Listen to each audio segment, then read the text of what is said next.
아동복지법 들어가도록 하겠습니다. 아동복지법은 1981년에 제정이 됐고요. 상당히 이제 중요한 부분이 있습니다. 1번에 보면 아동학대가 나와 있습니다. 이 아동학대와 연관되어 있는 종류는 바로 법에 의한 종류는 6가지입니다. 신체적, 정신적, 성적 폭력, 가혹행위, 아동의 보호자에 의해서 이루어지는 유기와 방임이죠. 그래서 신체, 정신, 성적, 가혹행위, 유기, 방임 이렇게 해서 6가지가 있습니다. 자, 정서적 학대, 경제적 착취, 언어적 폭력 이 내용은 없죠. 이 내용은 없습니다. 그래서 만약에 박스형의 문제로 기역, 니은, 디귿, 리을 해서 아동복지법상 아동학대의 유형으로 옳은 것을 고른 것은 그러면 6가지 중에서 골라내셔야 됩니다. 자, 아동학대가 있고 그 다음에 밑에 보면 장애인복지법에 장애인학대가 나옵니다. 노인복지법에 보면 노인학대가 나오는데 이건 나중에 한꺼번에 정리를 샥 해드릴게요. 자, 2번 아동보호구역에서의 영상정보 처리기기 설치 등입니다. CCTV라고 하죠. 자, 유치원이나 초등학교, 특수학교, 어린이집, 도시공원 여기에 영상정보 처리기기를 설치할 수 있는 것으로 되어 있는데요. 자, 도시공원 옆에 쓰세요. 학원 밀집 지역은 없습니다. 학원 밀집 지역은 포함되지 않는다는 것 하나 적어 놓으시면 됩니다. 자, 아래에 있는 박스 CF를 보겠습니다. 아동학대 신고 의무자 미신고 시 벌칙이 나와 있는데요. 이것은 이제 아동복지법에 있었는데 오른쪽에 가로 안에 있는 법률 아동학대 범죄의 처벌에 관한 특례법인데 여기에다 쓰세요. 2014년에 제정된 겁니다. 법 제정 순서 할 때 이거 나올 수 있으니까 알아놓으세요. 아동학대 범죄의 처벌에 관한 특례법은 2014년에 제정되었고 여기에서 최근에 개정된 부분이 있습니다. 잘 알아두셔야 되는데 그게 바로 1번입니다. 동그라미 1번 별표. 누구든지 아동학대를 알게 된 경우에는 같이 읽어봐요. 시작. 시도, 시군구 이 자리입니다. 자, 시도, 시군구 또는 수사기관에 신고할 수 있다라고 돼 있는데 자, 오른쪽에 쓰세요. 아동보호 전문기관이 있었거든요. 아동보호 전문기관이 있었는데 이게 이제 빠졌어요. 아동보호 전문기관 또는 수사기관에 신고할 수 있다. 이렇게 돼 있었는데 이게 빠졌다는 것입니다. 자, 직무상 신고 의무자 미신고 시 500만 원 이하의 과태료인데요. 자, 거기 직무상 신고 의무자에 가로를 묶어주세요. 묶어서 자, 우리 시험에 직무상 신고 의무자에 해당하는 사람들로 묶인 것 해서 기역, 니은, 디귿, 리을 이렇게 나온 적이 있거든요. 그러면 경찰관은 신고 의무자가 아니겠죠. 경찰관은 신고 의무자가 아닙니다. 경찰관, 수사기관에 있잖아요. 이건 신고받는 사람이고요. 그 다음에 1급 시험에 나온 게 종교 성직자거든요. 종교 성직자도 여기에 들어가지 않습니다. 자, 이제 어려운 거 합니다. 아동보호 전문기관의 장과 종사자, 아동보호 전문기관의 장과 종사자. 자, 아동보호 전문기관에 대해서 알아야 되겠죠. 아동학대와 관련된 기관이에요. 아동학대와 관련된 기관이 아동보호 전문기관의 장과 종사자인데 신고 의무자일까요? 아닐까요? 신고 의무자 아닙니다. 법에 보면 아동보호 전문기관의 장과 종사자는 신고 의무자에서 제외됐어요. 신고 의무자에서 제외됐어요. 그래서 여기는 아동보호 전문기관은 아동학대와 연관되어 있는 업무를 하기 때문에 여기는 신고 의무자가 아니다. 이렇게 정리하시면 돼요. 그러면 사회복지 전담 공무원은 신고 의무자일까요? 네, 신고 의무자입니다. 사회복지 전담 공무원 신고 의무자입니다. 이건 신고 의무자예요. 이렇게 정리할 수 있습니다. 자, 여기는 지금 나와 있지 않는데 최근에 아동학대 전담 공무원이 생겼죠. 아동학대 전담 공무원이 생겼죠. 아동학대 전담 공무원은 지금 임기제 공무원으로 뽑고 있더라고요. 아동보호 전문요원, 아동보호 전문요원 이런 식으로 이제 뽑고 있는데 아동학대 전담요원인데 어찌됐든 법의 명칭은 이거예요. 아동학대 전담공무원이에요. 이거는 아동복지법에 있어요. 아동복지법상 신설된 겁니다. 둘 수 있다가 아니라요. 두어야 한다예요. 강행 규정이에요.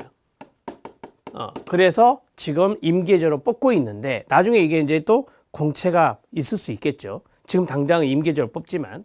그래서 아동학대 전담 공무원을 두어야 하는데 이건 아동복지법상의 신설이고 지금 현재 시행 중입니다. 2020년도 10월경에 시행이 됐어요. 자, 그럼 여러분들이 궁금한 거. 아동학대 전담 공무원은 신고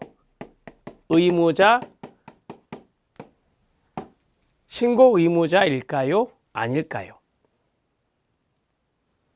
자, 여기 아동학대 범죄의 처벌 등에 관한 특례법 여기에 보면 사회복지 전담 공무원은 신고 의무자로 되어 있습니다. 그런데 아동학대 여기 전담 공무원은 신고 의무자에 없어요. 신고 의무자에 해당되지 않습니다.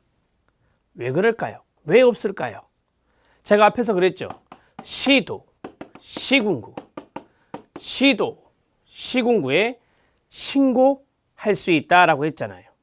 그럼 시도, 시군구에 누가 계세요? 여기 이 사람이 있겠죠. 아동학대 전담 공무원이 그 업무를 하게 되는 겁니다. 따라서 시도, 시군구에 있는 아동학대 전담 공무원이 있기 때문에 아동학대 전담 공무원은 신고를 받는 사람이에요. 그래서 신고 의무자에 들어있지 않습니다. 자, 이해됐죠? 자, 그러면 신고 의무자 아닌 사람 해봐요. 시작. 경찰관, 그 다음 종교성직자, 그 다음 아동보호 전문기관의 장과 종사자, 그 다음 아동학대, 여기요.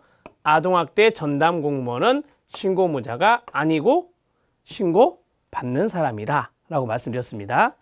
대신 사회복지 전담 공무원은 신고를 해야 되는 사람이에요. 사회복지 전담 공무원이 가정방문을 했어요.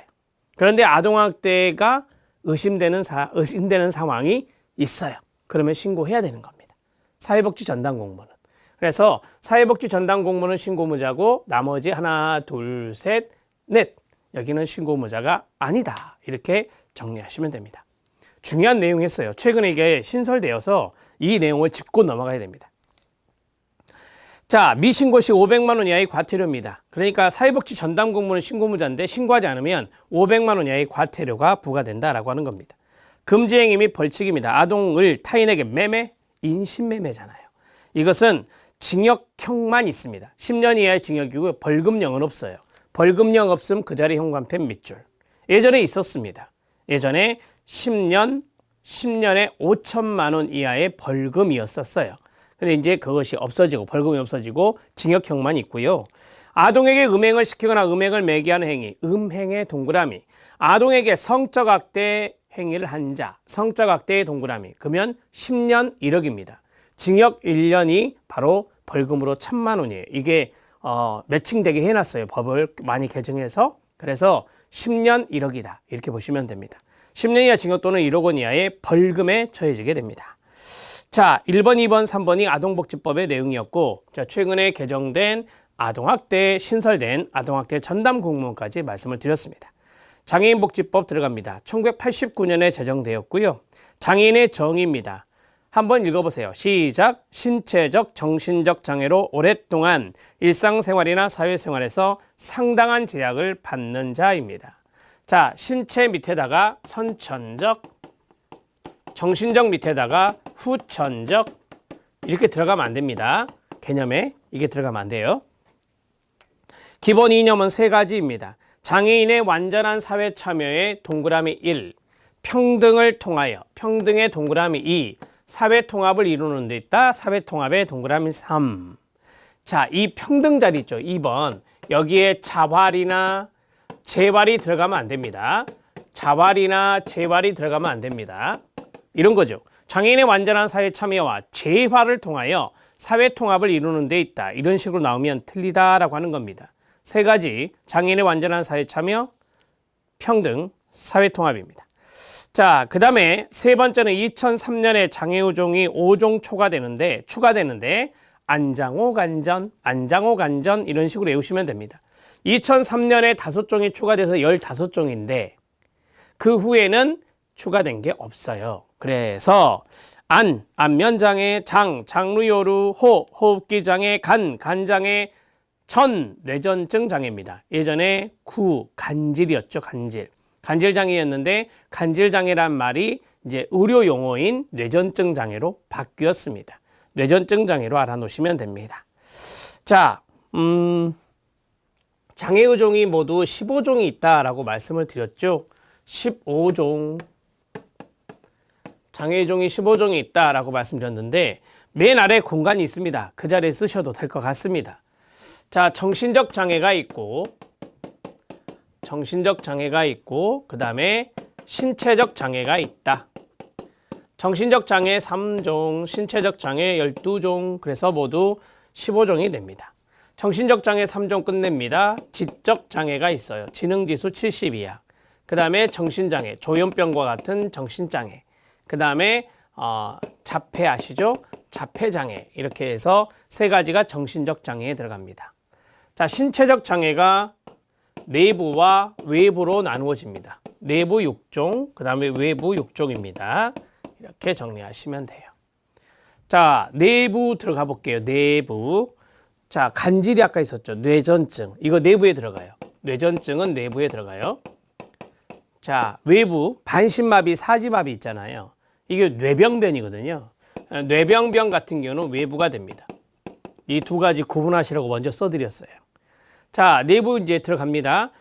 우리 몸에 장기 위주로 보시면 돼요. 여기 위에서부터 아래로 쭉 내려가면 호흡기가 있고, 그 다음에 심장이 있고, 그 다음에 간이 있고, 그 다음 장루, 요루가 있고, 그 다음에 키드니, 신장장애가 있죠. 하나, 둘, 셋, 넷, 다섯, 여섯 이렇게 됐어요. 됐죠? 자, 외부입니다. 외부는 위에서부터 아래로 내려가면 뇌병변 들어갔고, 그 다음에 시각, 그 다음에 청각, 그 다음에 언어, 그 다음에 안면. 하나, 둘, 셋, 넷, 다섯. 마지막은 우리나라에 가장 많은 지체장애입니다. 이렇게 해서 끝나요. 자, 장애의 15종. 우리나라 장애인복지법의 15종을 쭉 말씀드렸습니다. 치매 없습니다. 서울시에서 이걸 냈고요. 지방직이었는가 잘 모르겠지만 만성 통증 장애가 시험에 나온 적이 있습니다. 만성 통증 장애는 없죠. 정서 장애라는 말도 없죠. 자, 이런 것들을 좀 써놓으시면 도움이 될 겁니다. 시험 보시는데 도움이 돼요. 자, 마지막 급수가 있나요, 없나요? 없습니다. 2019년 7월부터서 장애인 등급제가 폐지됐잖아요. 그래서 장애 등급 폐지됐습니다. 예전에 1급에서 6급까지 있었는데 그것이 폐지됐습니다. 그래서 중증과 경증으로 구분합니다. 일명 장애 정도로 구분하죠. 이렇게 해서 정리 끝. 자, 이제 장애인 학대로 들어갑니다. 장애인 학대는 모두 9가지가 있습니다. 그러니까 노인 학대와 아동 학대를 모두 합치면 9가지거든요. 8가지거든요. 그 중에 하나가 더 들어가요. 장애인 학대는. 그래서 9가지인데 거기에 보시면 언어적 폭력 보이시나요? 네, 그 자리에 형광펜 밑줄 치면 돼요. 노인 학대에 언어적 폭력이 없고요. 그 다음에 아동학대 언어적 폭력이 없어요. 그러니까 장애인학대에만 언어적 폭력이 들어가 있어요. 법으로. 자, 신체, 정신, 정서, 언어적 폭력, 성적 폭력, 경제적 착취, 가혹행위, 유기, 방임입니다. 제가 나중에 이거 한꺼번에 정리해 드린다 했죠. 자, 직무상 신고 의무자 미신고 시 300만 원 이하의 과태료입니다. 이거는 300만 원 이하의 과태료인데 여기까지는 아직까지 출제하지는 않았어요. 자, 그러면 장애인 학대 신고 의무자에 해당하지 않는 사람이 있겠죠. 그것도 한번 써볼까요? 장애인 학대 신고 의무자 가로 묶어주시고요. 자, 이것도 마찬가지 경찰관은 신고 의무자가 아니에요. 왜 신고 의무자가 아니냐? 수사기관에 신고할 수 있거든요. 자, 그 다음에 또 어디에 신고하냐면 장애인 권익옹호기관이 있어요. 장애인 권익옹호기관의 장과 종사자, 장과 종사자. 지금 여기에 신고를 해야 되기 때문에 여기는 신고무자가 되지 않습니다. 이해되셨죠? 그 다음에 앞에서 했던 종교 성직자 정도 쓰시면 돼요. 종교 성직자 정도 쓰시면 돼요. 이 세 가지 정도 기억하십시오. 자, 이제 장애수당 들어갑니다. 장애수당은 모든 등록장애인이 다 받는 게 아니에요. 그래서 이거는 오른쪽에서요, 사회수당이 아니에요. 보편적 사회수당이 아니다. 쓰면 돼요. 모든 등록장애인이 다 받아야 돼요. 그래야 사회수당인 거예요. 보편적 사회수당. 근데 이거는요, 거기 보시면 아시겠지만 장애인의 장애 정도 18세 이상이구나. 이거나 이거 그 다음에 경증해야 돼요. 자, 중증은 왜 없는지 좀 이따가 알게 됩니다. 그 다음에 경제적 수준을 보세요. 차상위자도 받죠. 그러면 이제 한마디로 말할게요. 저소득층이 받아요. 그죠? 기초수급자하고 차상위자니까 저소득층이 받는다라고 보시면 돼요. 장애인의 소득 보전을 위한 장애수당을 지급할 수 있고요. 국민기초생활보장법에 따른 생계급 의료급여 받는 장애인에게는 장애수당을 반드시 지급해야 돼요. 국민기초생활보장법에는 장애급여라는 게 없어요. 그렇기 때문에 이분들에게는 생계급여, 의료급여를 받는 분들에게는 장애수당이 반드시 나가야 돼요. 자, 그 다음에 2번 장애인연금법에 따른 중증 동그라미요. 중증 장애인에게는 장애수당을 지급하지 않아요. 왜 아니냐면 잘 생각해 보세요. 18세 이상이고 중증 장애인이 받는 게 장애인연금이에요. 그러면 장애인복지법에서 장애수당까지 주면 중복급여가 돼요. 그래서 하나만 받는 거예요.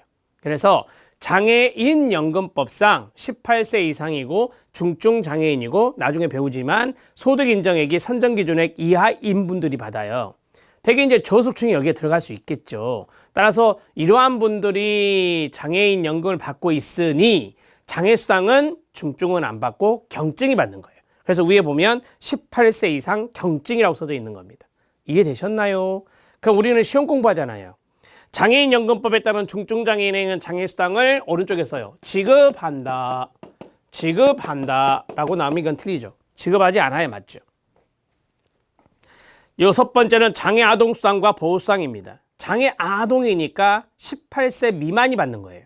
18세 미만이고요. 그 다음에 보호자의 경제적 생활 수준을 봐요. 보호자가 기초수급자, 차상위자, 저소득층이어야 돼요. 이것도 사회수당 아니에요. 보편적 사회수당. 장애아동의 장애 정도는 중증도 되고 경증도 돼요. 왜 중증이 되는지 아세요? 장애인연금은 18세 이상이 받기 때문에 여기서는 중증에게 줘야 되는 거예요. 장애아동수당은. 자, 고려하여 장애 정도로 장애로 인한 추가 비용 보전을 위해 장애아동수당을 지급할 수 있습니다. 자, 이제 보호자가 받는 게 있어요. 보호수당이라고 해요. 장애인이 있어요. 장애인 자녀죠. 장애인 자녀가 18세 이상이에요. 그리고요, 그의 경제적 수준이 뭐냐면 보호자의 경제적 수준이 기초수급자예요. 자, 이럴 때 거기 보면 이제 장애인의 18세 이상만 나와 있는데 거기 다음에 보면 장애인의 장애 정도가 중증이 있잖아요. 이런 것을 고려해서 장애로 인한 추가적 비용 보전을 위해 보호수당을 지급할 수 있다. 이건 보호자가 받는 거예요. 그러면 잘 생각해 보세요. 제가 보호자인데 기초수급자입니다. 근데 제 자녀가 있는데 나이가 20살 먹었어요. 중증장애인이에요. 그러면 이 보호자가 얼마나 힘들겠습니까? 따라서 이 보호자에게 보호수당이 나가고 있는 거죠. 이해되셨나요? 그럼 아들은 뭘 받아요? 아들은 20세 이상 20세라겠죠? 그 다음에 중증이라겠죠? 그러면 이제 장애인 연금이 나가겠죠. 아들에게는 장애인 연금이, 보호자에게는 보호수당이 지급될 수 있는 거죠. 이해됐죠? 네, 그렇게 좀 시뮬레이션 돌리면 좀 이해가 빠릅니다. 자, 이제 오른쪽 날개가 있죠. 그 공간에다 쓰시면 돼요. 장애인 복지법을 우리 하고 있어요, 지금. 장애인 복지법상 소득 보전제도. 장애인 복지법에 있는 소득 보전제도가 몇 가지였죠? 지금 제가 한 거에 3가지잖아요. 장애수당이 있었어요. 그 다음에요, 장애아동수당이 있었어요. 그 다음 뭐 있죠? 보호수당이 있잖아요. 이렇게 3가지였잖아요. 그러면 우리가 박스형의 문제를 생각해 볼 수 있어요. 기역, 니은, 디귿, 리을 이런 식으로. 자, 장애인연금 없죠? 장애인연금은 장애인연금법에 있는 거예요. 지금 제가 장애인복지법상이라고 했잖아요. 그 다음에 장애연금도 없죠. 이거 1급 시험에 나왔었는데 장애연금은 국민연금에 있는 거예요.